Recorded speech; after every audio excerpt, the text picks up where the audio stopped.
महान भारत के राज्य उत्तर प्रदेश में स्थित है तीर्थ नगरी वृंदावन। ये मथुरा से 15 किलोमीटर की दूरी पर है। हरिवंश पुराण, श्रीमद् भागवत, विष्णु पुराण आदि में वृंदावन की महिमा का वर्णन किया गया है। कालिदास ने इसका उल्लेख रघुवंश में इंदुमती स्वयंवर के प्रसंग में शूर सेनाधिपति सुषेण का परिचय देते हुए किया है। इससे कालिदास के समय में वृंदावन के मनोहारी उद्यानों की स्थिति का ज्ञान होता है। श्रीमद् भागवत के अनुसार गोकुल से कंस के अत्याचार से बचने के लिए नंद जी कुटुंबियों और सजातियों के साथ वृंदावन निवास के लिए आए थे। विष्णु पुराण में इसी प्रसंग का उल्लेख है। विष्णु पुराण में अन्यत्र वृंदावन में कृष्ण की लीलाओं का वर्णन भी है। इसी वृंदावन में स्थित है स्वामी वामदेव ज्योतिर्मठ। यहाँ के सुरमय और आध्यात्मिक वातावरण में भविष्य के संस्कृत विद्वान तैयार किए जा रहे हैं।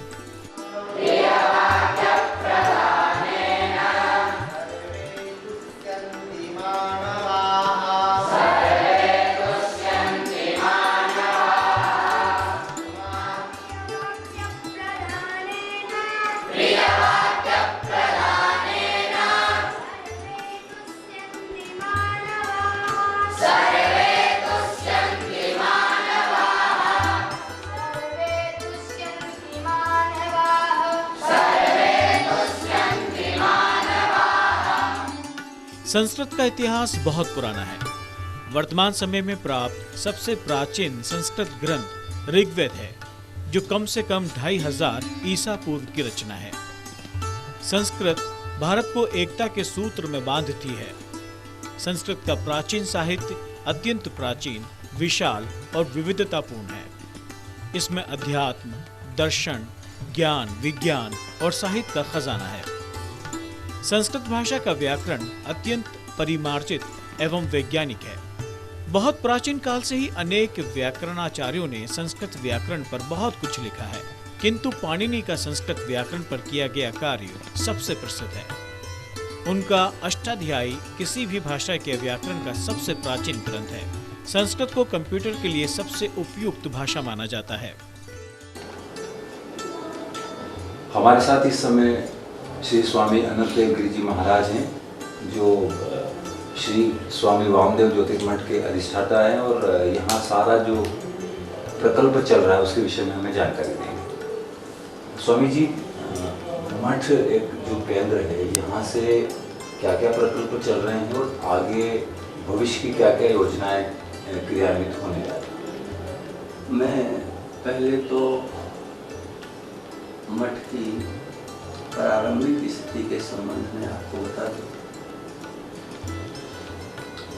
हमारे पूज्यपाद महाराज श्री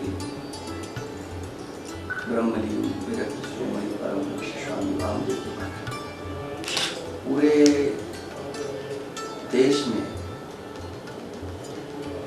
सभी संतों के वह आदरणीय संतों के रूप में, जिनका जीवन, समग्र जीवन, एक सन्यासी को कैसा जीवन व्यतीत करना चाहिए, वर्तमान में उन्होंने अपने जीवन को उस रूप में जी करके समस्त सन्यासी समाज का, साधु समाज का मार्गदर्शन किया। उन्होंने अपने जीवन में केवल सनातन संस्कृति का संरक्षण करने के लिए जो कुछ एक सन्यासी को करना चाहिए था, लोक दृष्टि से, शास्त्र दृष्टि से उसको उन्होंने अपने जीवन में पूरा किया। गंगा के किनारे विचरण करते हुए जब कभी उनको लगा कि कोई समाज, कोई व्यक्ति सनातन धर्म के ऊपर प्रहार कर रहा है, जैसे मूर्ति पूजा, श्राद्ध तर्पण, या जो मान बिंदु हैं उन पर कोई छीटा कसी कर रहा है, तो उसका उन्होंने अपने परिवेश के अंदर रहते हुए पूरा विरोध किया। मठ मंदिरों की जो समीचीनता, जो उसका व्यवहारिक पक्ष शास्त्रीय ढंग से रहा, उन्होंने समाज में रख करके जो मूर्ति पूजा इत्यादि नहीं मानने वाले थे उनका पुरजोर विरोध किया। शास्त्रार्थ किए, बड़े बड़े शास्त्रार्थ उनके द्वारा किए गए और उनमें समाज के बीच में उनको न बोलने के लिए पूज्य महाराज जी ने मजबूर कर दिया। उसके बाद राम जन्मभूमि का आंदोलन हिंदू जागरण का एक माध्यम बना, जिसमें पूज्य महाराज जी ने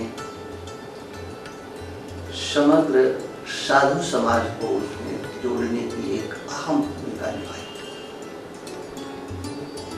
ऐसे संत महापुरुष जो कभी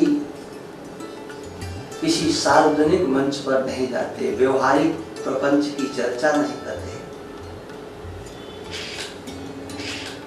उन महापुरुषों को भी पूज्य महाराज श्री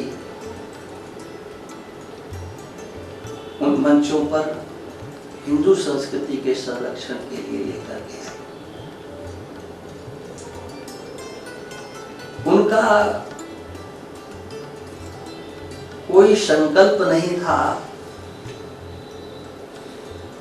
कि मेरे नाम से कहीं कुछ कोई करे।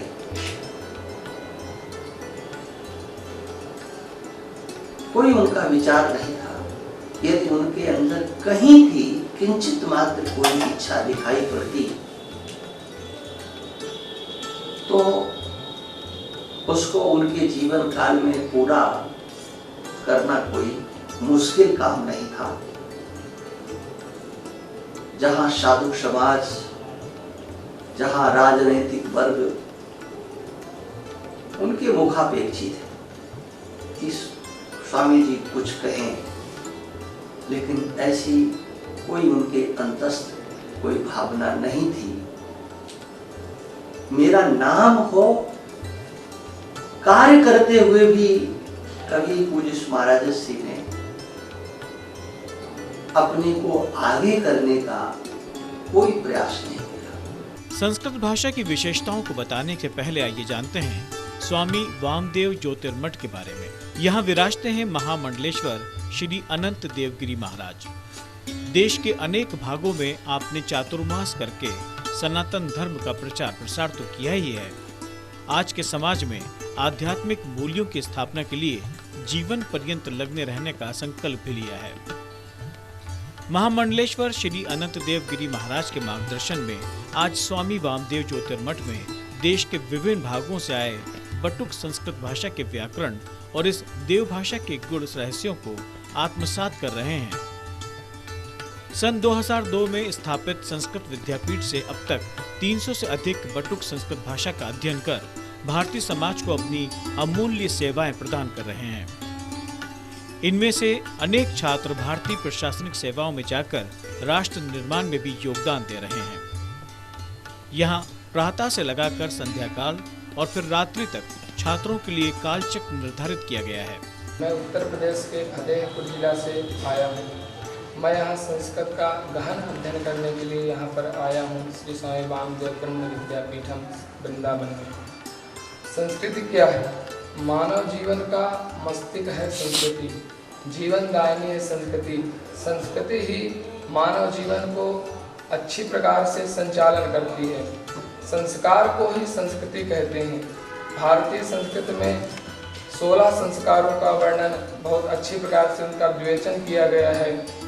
और जिस प्रकार से मानव मस्तिष्क से हीन मानव निरर्थक होता है, उसका शरीर किसी काम का नहीं रहता है, उसी प्रकार से संस्कृति से हीन मनुष्य निरर्थक होता है और उसके जीवन में कहीं भी सदाचार या सभ्यता की एक मात्रा भी नहीं उपस्थित होती है। महाभाष्य में कहा गया है, षडंगो वेदो ध्येयो गेयस्य ब्राह्मणेन निष्कारणो धर्मः।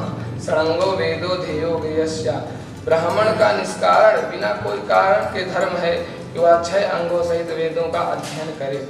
इसलिए ये ज्ञान तो मुझे तब नहीं था जब मैं घर से आने के लिए उद्धृत हुआ। तो मुझे संस्कृत पढ़ने का एक बचपन से मतलब रामायण इत्यादि पढ़ता था घर में पिताजी के साथ। तो मुझे ये था कि मैं भी आगे चल के वृंदावन जाऊँ या किसी अन्य तीर्थ क्षेत्र में जा करके संस्कृत का अध्ययन करूँ और पुराण आदि का गहन चिंतन करूँ। जिस प्रकार से आज हमारे समक्ष परम पूज्य गुरुदेव उपस्थित हैं और उनके सामने लगभग 40 स्टूडेंट हैं यहाँ पर विद्या अध्ययन कर रहे हैं। मैं भी चाहता हूँ कि अच्छी प्रकार से संस्कृत का ज्ञान करके, संस्कृत व्याकरण इत्यादि विषयों को पढ़ करके आगे चल के टीचिंग लाइन में या आर्मी में धर्म गुरु पोस्ट है उसमें जा कर के लोगों को संस्कृत के बारे में बताऊँ कि संस्कृत है क्या। संस्कृत देववाणी ही नहीं अपितु भारत के धर्म प्राण है। मैं मध्य प्रदेश अनूपपुर जिले से आया हूँ। मैं इस समय कंप्यूटर में माइक्रोसॉफ्ट वर्ड के अंदर टाइपिंग का कार्य होता है वो मैं सीख रहा हूँ। जैसे हम कुछ किताब टाइप करना चाहते हैं, जैसे हमारे वेद को उपनिषदों को रोड में फेंक दिया जा रहा है, जला दिया जा रहा है इस समय, उसको मैं टाइप करके लिपिबद्ध कर रहा हूँ।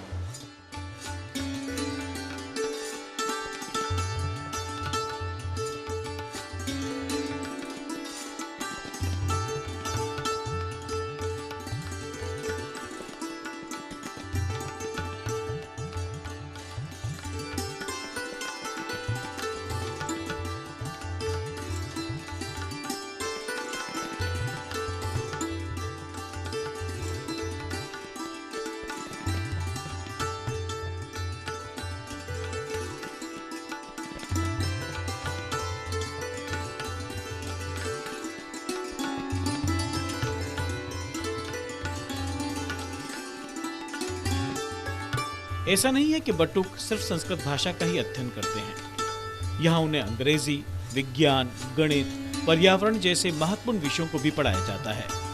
पुस्तकों, शास्त्रों के अध्ययन के साथ ही छात्रों के शारीरिक विकास के लिए विभिन्न प्रकार की खेल गतिविधियों का भी यहाँ विशेष ध्यान रखा गया है। स्वामी वामदेव ज्योतिर्मठ परिसर में भारतीय नस्ल की गौमाताओं के संरक्षण के लिए गौशाला का भी संचालन किया जा रहा है।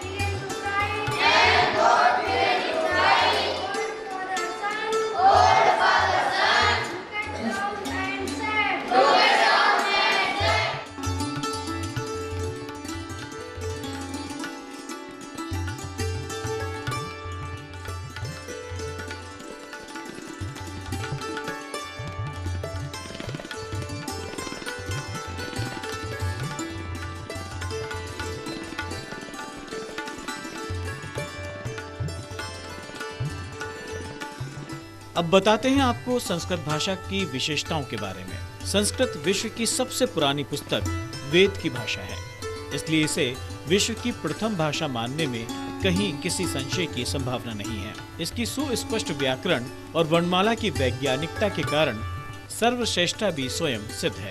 सर्वाधिक महत्वपूर्ण साहित्य भी धनी होने से इसकी महत्ता में निर्विवाद है। इसे देव भाषा माना जाता है। संस्कृत केवल स्वविकसित भाषा नहीं बल्कि संस्कारित भाषा भी है, अतः इसका नाम संस्कृत है।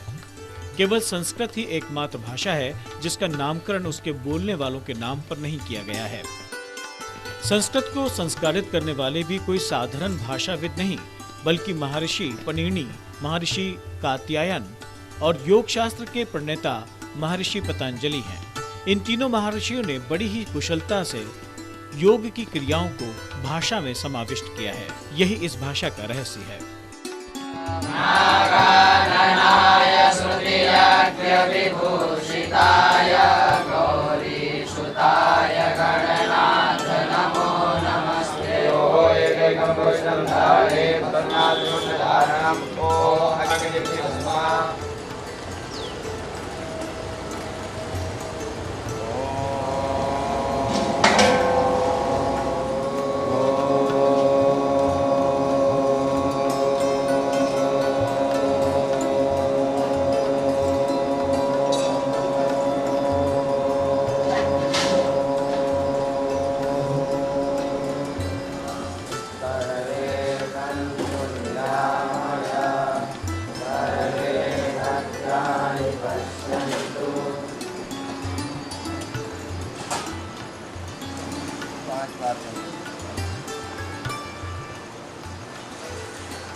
शब्द रूप। विश्व की सभी भाषाओं में एक शब्द का एक या कुछ ही रूप होते हैं, जबकि संस्कृत में प्रत्येक शब्द के 27 रूप होते हैं। सभी भाषाओं में एक वचन और बहुवचन होते हैं, जबकि संस्कृत में द्विवचन अतिरिक्त होता है।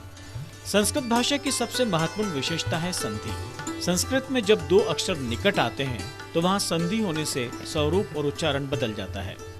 शोध से ऐसा पाया गया है कि संस्कृत पढ़ने से स्मरण शक्ति बढ़ती है। संस्कृत वाक्यों में शब्दों को किसी भी क्रम में रखा जा सकता है। इससे अर्थ का अनर्थ होने की बहुत कम या कोई भी संभावना नहीं होती। क्रम बदलने पर भी सही अर्थ सुरक्षित रहता है, जैसे अहम गृहम गच्छामि या गच्छामि गृहम अहम, दोनों ही ठीक हैं। संस्कृत विश्व की सर्वाधिक पूर्ण एवं तर्कसंगत भाषा है। संस्कृत ही एकमात्र साधन है जो क्रमशः अंगुलियों एवं जीभ को लचीला बनाते हैं। इसके अध्ययन करने वाले छात्रों को गणित, विज्ञान एवं अन्य भाषाएं ग्रहण करने में सहायता मिलती है।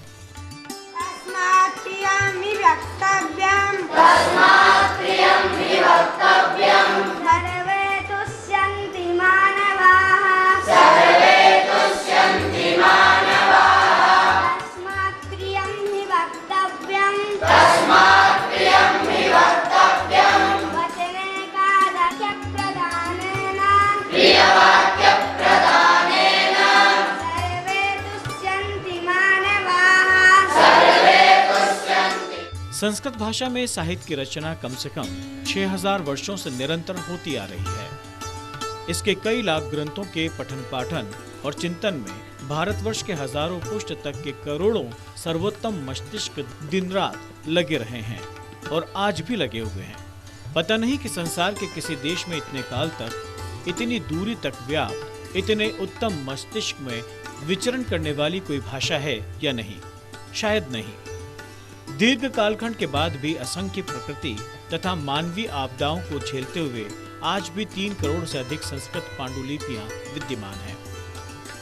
ये संख्या ग्रीक और लैटिन की पांडुलिपियों की सम्मिलित संख्या से भी 100 गुना अधिक है। निसंदेह ये संपदा छापाखाने के आविष्कार के पहले किसी भी संस्कृति द्वारा सृजित सबसे बड़ी सांस्कृतिक विरासत है।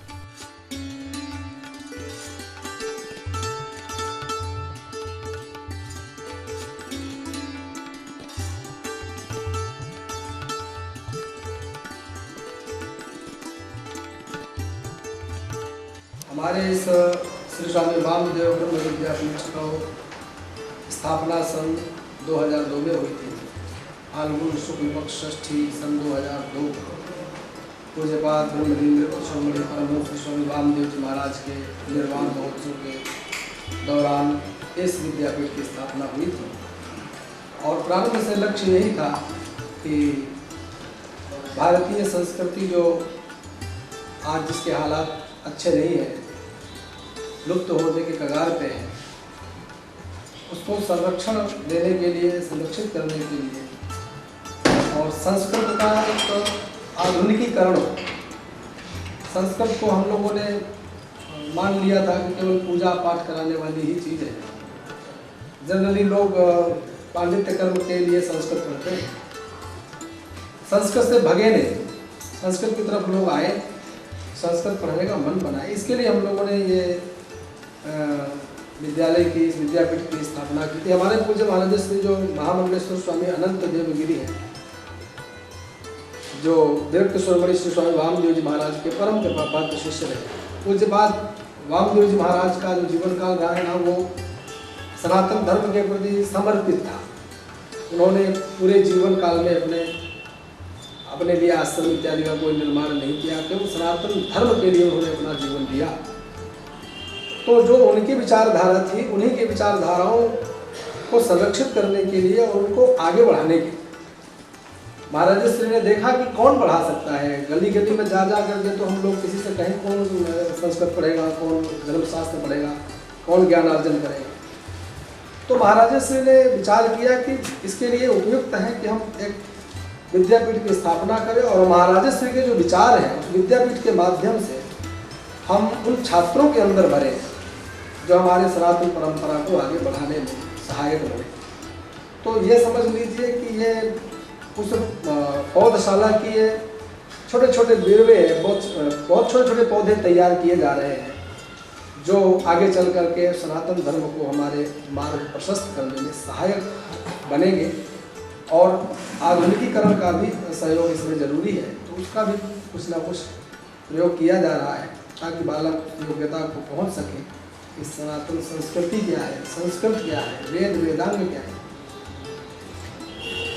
यही चल रहा है। इस समय यहाँ पर कितने पटुक अध्ययनरत हैं और ये कहाँ से आए? इस विद्यापीठ में लगभग 40 छात्र अध्ययनरत हैं, जिसमें एक जगह का कोई नहीं है। उत्तर प्रदेश के भी हैं, मध्य प्रदेश के भी हैं, छत्तीसगढ़ के भी हैं, हरियाणा के भी हैं, झारखंड के भी हैं। लगभग कई जगह, कई प्रांतों से बच्चे आते हैं। हम लोग कोई ऐसा प्रचार प्रसार नहीं करते हैं, परंतु ये सर्वविदित है वृंदावन में भी कि श्री स्वामी वामदेव ब्रह्म विद्यापीठ अच्छा पढ़ाई के स्थान पर बढ़िया चल रहा है। तो लोग अपने आप यहाँ भेजते हैं लोगों को। हम लोग टेस्ट कराते हैं, जुलाई में टेस्ट होता है और उस टेस्ट में जो निकल जाता है उसके अभिभावकों के द्वारा हम लोगों को यहाँ एडमिशन देते हैं। 7 साल का हमारा प्रोजेक्ट है। 7 साल में जो संस्कृत प्रारंभ करने की भाषा है, जिसे हम व्याकरण बोलते हैं, व्याकरण संस्कृत की मूल जननी है। जैसे हम लोगों के मुख और नेत्र हैं, तो ये प्रमुख हैं। अगर ये नहीं हो तो क्या होगा? बिना मुख के, बिना नेत्र के व्यक्ति न देख सकता है और न खा सकता है, स्वाद का पता नहीं चलेगा, वस्तु कैसी होली मालूम नहीं। तो वैसे ही व्याकरण को भी मुख कहा गया है। मुखम व्याकरणम तस्य ज्योतिषम नेत्र मुच्यते, कि जिस प्रकार से मुख भाग प्रमुख भाग माना जाता है शरीर का, उसी प्रकार से संस्कृत में प्रमुख अंग अगर किसी का है, वेदांग, जो वेदांग है, उन वेदांगों में जो प्रमुख अंग माना गया है उसे व्याकरण कहा गया है। और व्याकरण पढ़ने के पश्चात तो ज्योतिष की तरफ रुख बनाना चाहिए, जिससे हमें नेत्र ज्योति, हमें नेत्र मिल जाते हैं, दिखाई देने लगता है। संस्कृत कई भारतीय भाषाओं की जननी है। इनकी अधिकांश शब्दावली या तो संस्कृत से ली गई है या संस्कृत से प्रभावित है। पूरे भारत में संस्कृत के अध्ययन अध्यापन से भारतीय भाषाओं में अधिकाधिक एकरूपता आएगी, जिससे भारतीय एकता बलवती होगी। यदि इच्छा शक्ति हो तो संस्कृत को हिब्रू की भांति पुनः प्रचलित भाषा भी बनाया जा सकता है। हिंदू, बौद्ध, जैन आदि धर्मों के प्राचीन धार्मिक ग्रंथ संस्कृत में हैं। हिंदुओं के सभी पूजा पाठ और धार्मिक संस्कार की भाषा संस्कृत ही है। हिंदुओं, बौद्धों और जैनों के नाम भी संस्कृत पर आधारित होते हैं। भारतीय भाषाओं की तकनीकी शब्दावली भी संस्कृत से ही व्युत्पन्न की जाती है। भारतीय संविधान की धारा 343, धारा 348(2) तथा 351 का सारांश यह है कि देवनागरी लिपि में लिखी और मूलतः संस्कृत से अपनी पारिभाषिक शब्दावली को लेने वाली हिंदी राजभाषा है।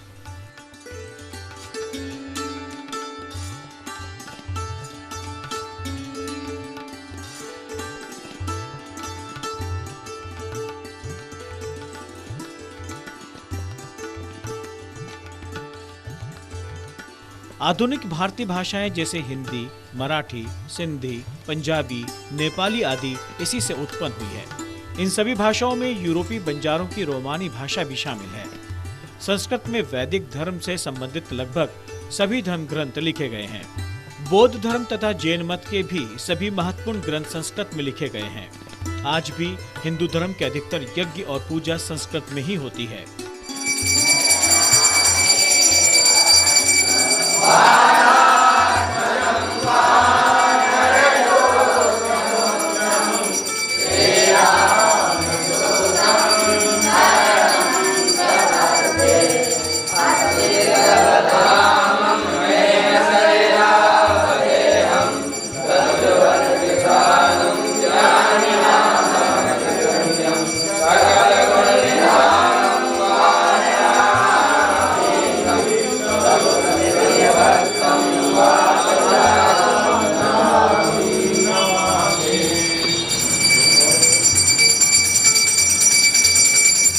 भारत के संविधान की 8वीं अनुसूची में संस्कृत को भी सम्मिलित किया गया है।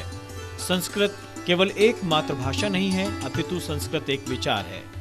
संस्कृत एक संस्कृति है, एक संस्कार है। संस्कृत में विश्व का कल्याण है, शांति है, सहयोग है, वसुदेव कुटुंबकम की भावना है। इस देव भाषा के संरक्षण के लिए सेवारत वृंदावन के स्वामी वामदेव ज्योतिर्मठ को हम आधुनिक भारत का तक्षशिला विश्वविद्यालय कहें तो कोई अतिशयोक्ति नहीं है।